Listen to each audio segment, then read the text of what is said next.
Арт аппликейшн дээр арткойн яаж худалдаж авахыг зааж өгье. Та өөрийн арт аппликейшн руугаа ороод энд дугуйлж харуулсан нүүр хуудасны баруун доод буланд байгаа мини апп гэсэн зэстээр дарж орно. Улаанаар дугуйсан iDAX гэсэн зэстээр дараад ороорой.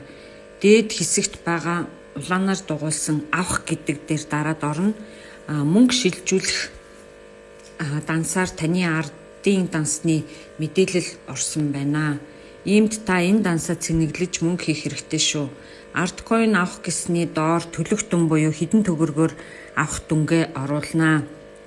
Жишээ нь 1000 төгрөгөнд арткойн авч үзье. Төлөх дүн дээр 1000 гэд оруулахаар өнөөдрийн ханшаар 34 арткойн авах боломжтой гэд гарч ирнэ. Авах гэсэн товч дээр дарна. Баталгаажуулах гэсэн цонх гарч ирэх бөгөөд шилжүүлэх гэсэн товчийг дарна. Гүйлгээ амжилттай гэсэн хуудасны окей гэдэг дээр дарахаар таны арткойны данс руу орох бөгөөд авсан арткойны дүнг харуулнаа.